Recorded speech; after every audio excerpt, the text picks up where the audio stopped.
पिछली किस्त में आपने देखा, दक्कनी तस्वीरों में सफ़ेद और सुनहरे रंगों का कसरत से इस्तेमाल हुआ है कि दक्कनी मुसव्विरी बहुत ही हसास और मुल्की और गैर मुल्की तर्ज आमेज़िश से वजूद में आया। ये तस्वीरें विजयनगर की वॉल पेंटिंग से गहरी मसामलत रखने के साथ साथ फूलों की टहनियों के पस मंज़र, वसीओ अरीज उफ़क़ की मंजरकशी में फ़ारसी असरात भी रखती हैं।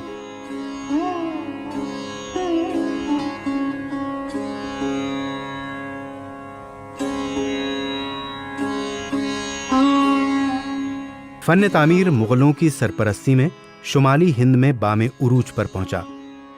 मुग़ल अहद से पहले इस मुल्क में फ़न तामीर का अंदाज मुख्तलिफ था और दिल्ली में इसका ज़वाल नज़र आता था, गर्चे दीगर रियासतों में ये फल फूल रहा था।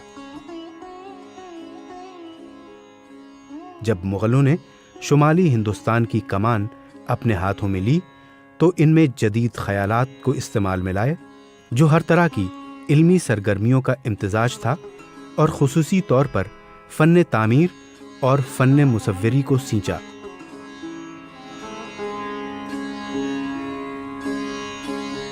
मुग़लिया हुकूमत के इब्तिदाई दौर में मुल्क अदम इस्तेहकाम का शिकार था कि इसमें कोई भी काबिल क़द्र काम मुश्किल था।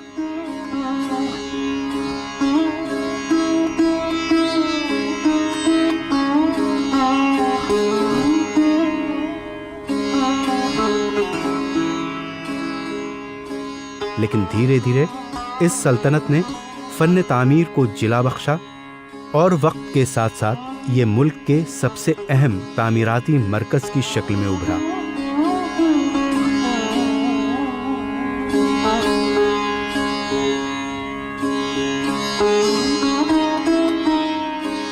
इस तर्ज तामीर में कोई भी इलाकाई या सूबाई झलक नहीं थी।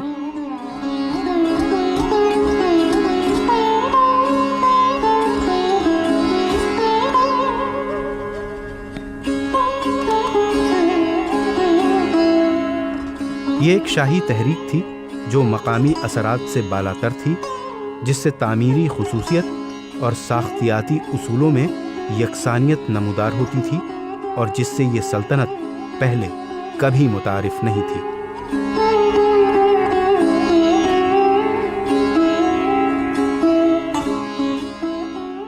देखिए, मुग़ल एक्चुअली तुर्की थे। मुग़लों की ज़बान, बाबर की ज़बान तुर्की थी, बट दीज वे पर्शियनाइज पीपल। तो Persian is a very interesting category. जैसे अरबों ने एक बार ईरान इराक़ के इलाके में कैप्चर किया, इन्वेड करके अपने एम्पायर में लाया, सेवन्थ सेंचुरी में, 8th सेंचुरी में, 9th सेंचुरी में।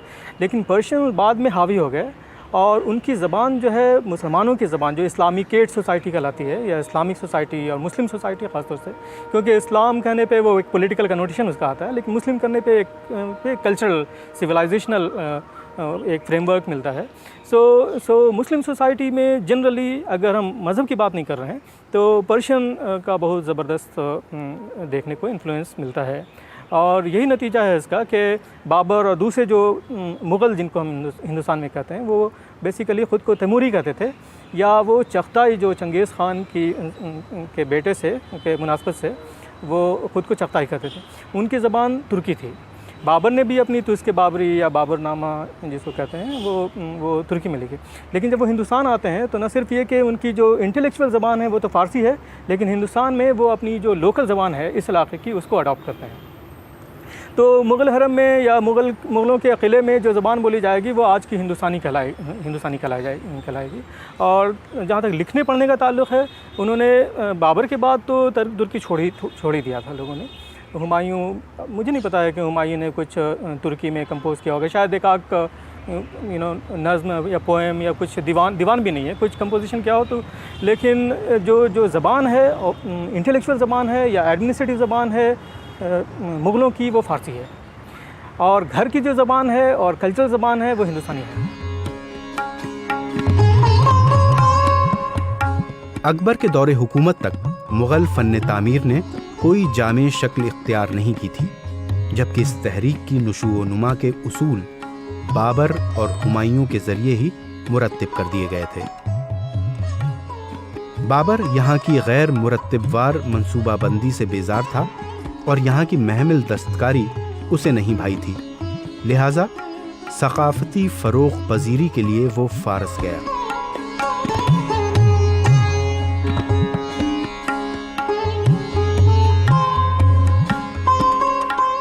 हुमायूं ने भी हिंदुस्तान में फारसी तर्ज के फन तामीर को मुतारिफ किया, जो उसकी जिंदगी में तो रंग नहीं लाई, लेकिन उसकी मौत के बाद बालिदा हुई।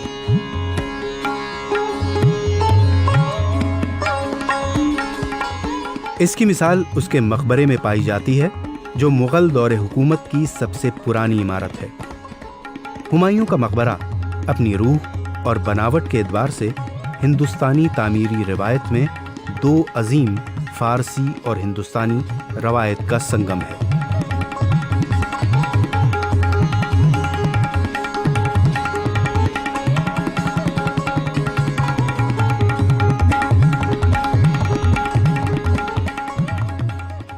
अकबर के समय में तो सिंपल आर्चेस हैं। अगर माने आर्किटेक्चरल फॉर्म की बात करें तो ऐसा नहीं है कि हिंदुस्तान में आर्च फॉर्म्स थे नहीं। पहली दूसरी शताब्दी से जो गुफा चित्र बने हैं, गुफाएं मंदिर बने हैं, उनमें आर्चेस ही हैं। उनमें ज़्यादातर में आर्च है। साउथ इंडिया वगैरह में आर्च के फॉर्म्स मिलते हैं, हिंदुस्तान में भी आर्च के फॉर्म्स मिलते हैं, लेकिन यहाँ पर आर्च एक निर्णायक चीज़ नहीं थी।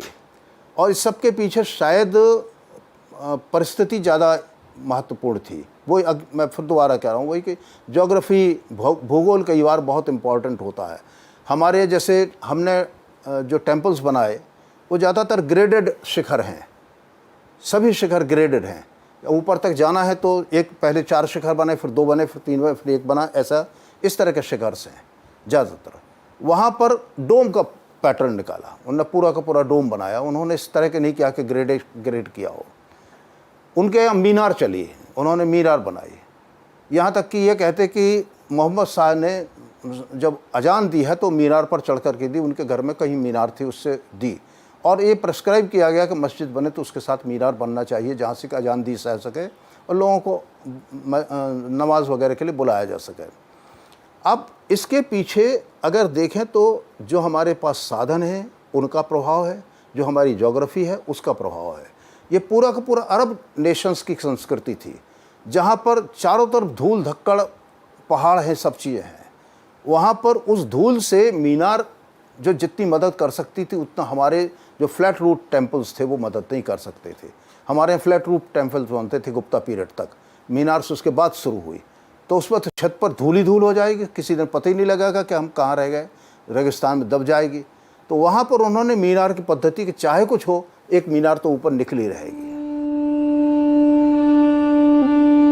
इसके जरिए हिंदुस्तानी तामीरात पर पहली बार फारसी असरात नजर आए और फारसी असरात से मुरत्तिब होने वाला मंजरनामा एक दूसरे से हमागोश हो रहा था।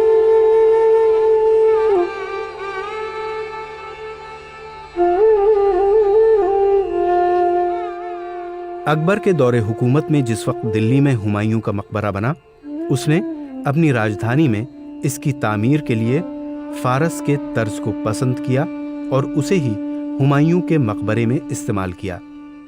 उसकी सरपरस्ती में बनने वाली ऐसी इमारत में लाल पत्थरों का इस्तेमाल किया गया, जो यहाँ आसानी से दस्तयाब था।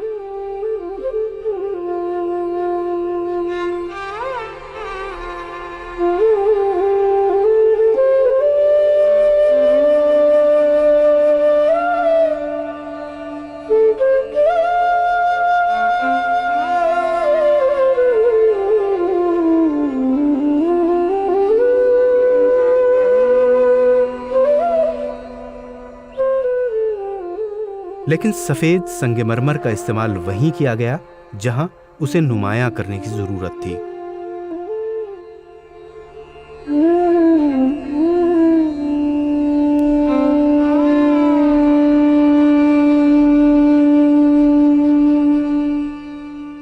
इब्तिदाई मुगलिया दौर में लोदी तर्ज की गुंबदें पाई जाती थीं, जो कभी खोखली बनाई जाती हैं, लेकिन कभी भी वो दोहरी तरतीब में नहीं होती थीं।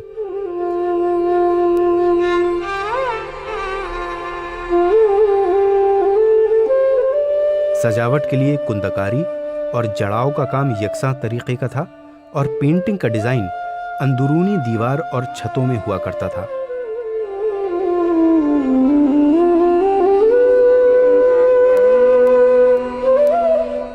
यह सजावट बहुत ज्यादा होती थी और सफेद संगमरमर पर होती थी, जिसे लाल पत्थर पर जड़ा जाता था और बहुत ही दिलकश नजर आता था।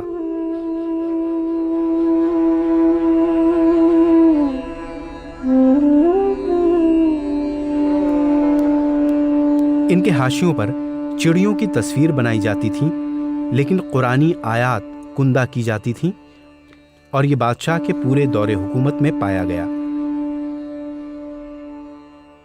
अकबर के समय में आर्च के फॉर्म्स आए, जैसे शाहदरा वगैरह में हैं या यहाँ पर अपना फतेहपुर सीकरी में हैं, जो अकबर के मेन कंस्ट्रक्शंस हैं, उनमें आर्च ज़्यादातर प्लेन आर्च है। और एक और बताऊँ आपको कि यही फॉर्म विक्टोरियन आर्ट में भी मिलता है, यही आर्ट आपको ग्रीक में भी मिलता है, लेकिन थोड़ा थोड़ा सा फ़र्क है। और फ़र्क यह है कि जैसे वहाँ पर आकर के ऊपर एक सेंट्रल पीस है, सेंट्रल बोल्डर है या जैसे एस्लार है, जिस पर जाकर के दोनों तरफ के जॉइंट ऐसे जॉइंट जुड़ जाते हैं। इन्होंने उसको जॉइंट को, हिंदुस्तान की जॉइंट है वो यूँ है, उसमें कॉनिकल हो जाता है। और कॉनिकल का पीस जो कुछ लोग तो जो बहुत रिलीजियस इंटरप्रिटेशन करते हैं, वो तो ये कहते हैं कि हमारा चूँकि फॉर्म ही है, ये विनम्रता का फॉर्म है, तो हम तो इसलिए पूरे आर्च को बनाते तो ऊपर जा कर के हम विनम्र हो जाते हैं, पॉइंटेड हो जाते हैं, क्योंकि वहाँ पर जा कर के एक भावना ये है, हमारा सिंबॉलिज्म ये कहता है कि ऊपर जा कर के हम शून्य में चले जाते हैं। इसलिए मंदिर का शिखर जब जाता है तो ऊपर जा कर के फिनियल पॉइंट पर पहुँचते और उसके बाद फिर कुछ दिखाई नहीं देता है, तो हम तो वैक्यूम में चले जाते हैं। हमारी मनन की पद्धति ऐसी है। लेकिन वहाँ पर जो है वो उनकी आर्च इस तरह, तो अकबर ने ऊंची आर्चेस बनाई।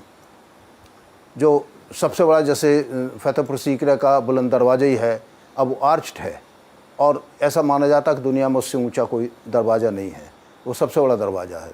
तो अकबर का समय में जो आर्चेस बनी वो ज़्यादातर बृहदाकार थी। शाहजहाँ के समय में उसमें फ़र्क आया और उसमें कॉर्बेल्ड आर्चेस शुरू हुई। कॉर्बेल्ड आर्चेस अकबर के समय नहीं मिलती हैं। कॉर्बेल्ड से मैं जो जैसे एक पूरी आर्च है उसको अलग अलग करके जो करके वो कॉर्बेल बना करके जो आर्चेस बनी, तो वो शाहजहाँ ने इंट्रोड्यूस की। और बाद में यही दो मुख्य पद्धतियाँ आर्चेस की मिलती हैं। आर्च और छोटे हैं, शाहजहाँ के समय में आर्च छोटे हो गए, लेकिन कॉर्बेल्ड और सजावट उसमें ज़्यादा हो गई।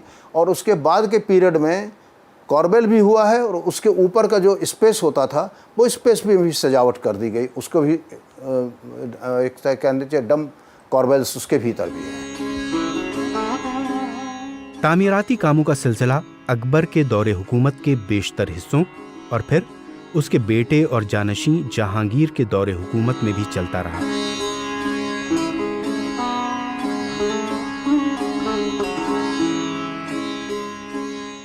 लेकिन इस दौर में अकबर के मुकाबले में फन्ने तामीर बहुत ज्यादा पुरकशिश नहीं था।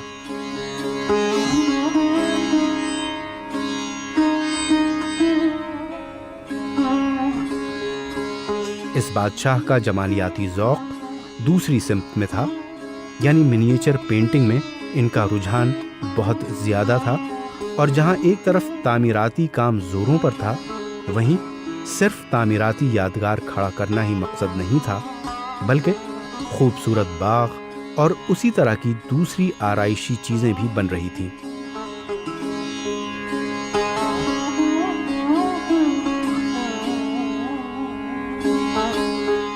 अकबर का मकबरा जहांगीर की ताजपोशी के 8 साल बाद तैयार हुआ।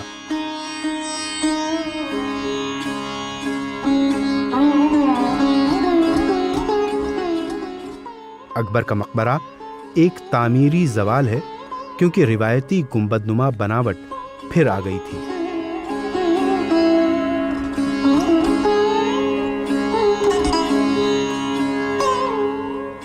सुफ एक जिंदा नमूना है जो ये साबित करता है कि यह फन अभी जिंदा है और तहरीक में कोई कमी नहीं है। संगमरमर की 4 सफेद मीनारें, हर किनारे में एक, पहली बार हिंदुस्तानी तामीर में मुतारिफ हुआ था और इसके साथ फन तामीर और बागबानी का एक नादिर नमूना, बाग की तामीर इंतहाई एहतियात और इन्हमाक के साथ की गई। जहांगीर के बाद की तामीरात तामीरी तर्ज में तब्दीली की निशानदेही करती है और सजावट के तरीक़े में भी कि सख्त और नायाब पत्थरों को जड़कर वरक बनाया गया है। शाहजहां का दौर मुग़ल फ़न तामीर का सुनहरा दौर है, एक ऐसा दौर जिसमें फ़न तामीर गैर मामूली शान व शिकोह हासिल करता है और अपने दर्जे कमाल को पहुंचता है।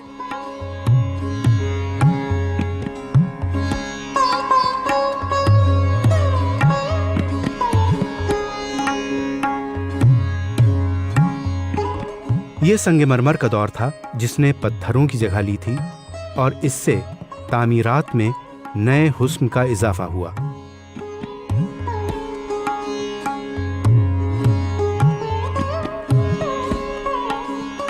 पेंटिंग में तब्दीली से दूसरे तामीराती अनासर जैसे दानेदार कौस बनाना इस अहद की नुमायां खुसूसियत है।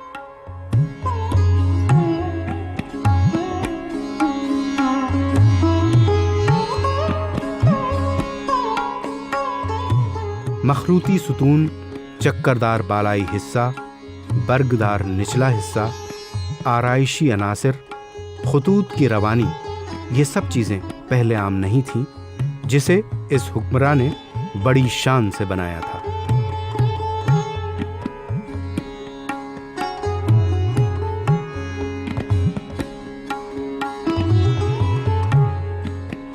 ये तमाम चीज़ें शाहजहांबाद के शहर को बनाने में इस्तेमाल की गई थी। जब बादशाह ने दारुल हुकूमत आगरा से मुंतकिल करके दिल्ली में कायम की और एक किले की तामीर कराई थी जो इतने बड़े पैमाने पर पहले नहीं की गई। जहांगीर ने अपने थीम्स ढूंढे और सबसे ख़ास बात थी कि जहांगीर ने प्रकृति का चित्रण किया। वहाँ तो कोई इलस्ट्रेशन नहीं था, वहाँ चिड़िया आकर के कहने वाली नहीं थी कि मेरे रंग भरो, ये रंग भरो, ये ना भरो।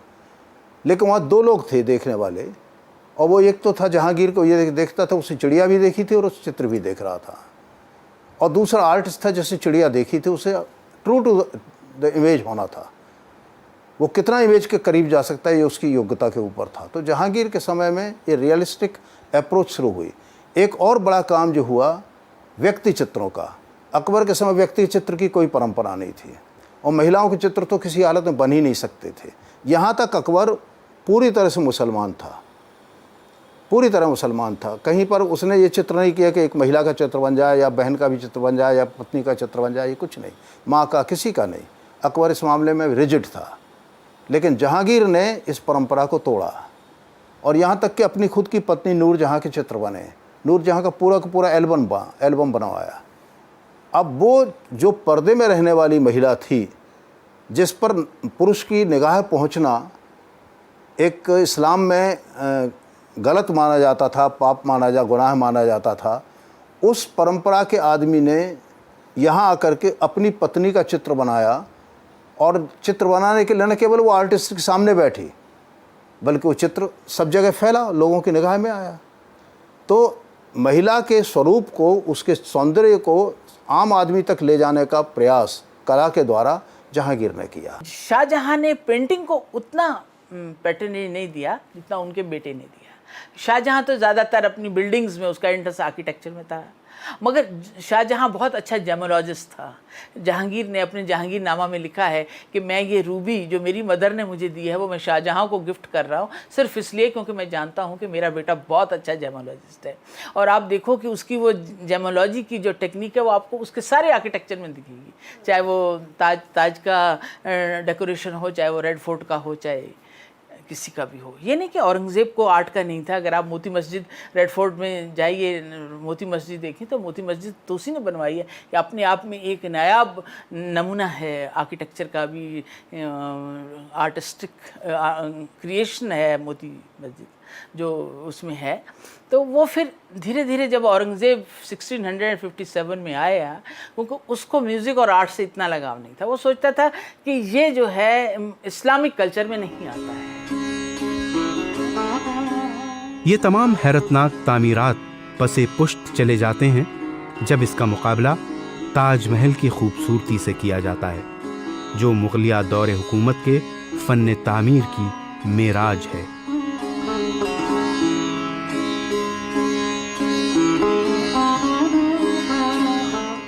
इसका पूरा काम देसी तर्ज का है। ये मुगलिया तर्ज तामीर का मंतकी इर्तका है, जो पूरी तरह रिवायती और तमाम खारजी असरात से मावरा है।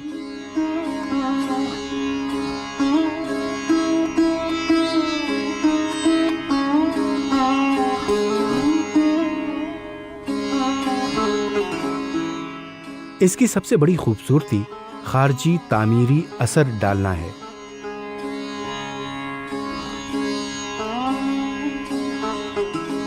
औरंगजेब के दौरे हुकूमत में मुगलिया तर्ज तामीर रूबज़वाल नजर आता है और मुल्क की यकजहती भी खतरे में पड़ती है।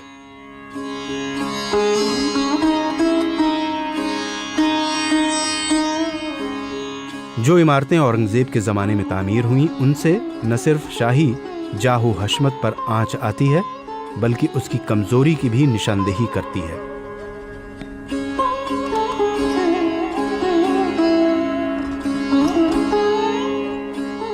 उसके नाक़िस ख़यालात इन यादगार इमारतों तक जाते हैं जो उसने अपनी दौरे हुकूमत में पेश किए थे।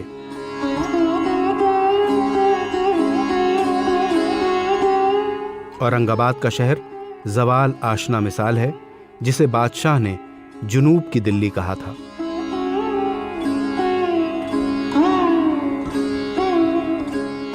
सत्रह 1707 में औरंगजेब की वफ़ात के बाद मुग़ल सल्तनत की तबाही वक्त का तगाज़ा था।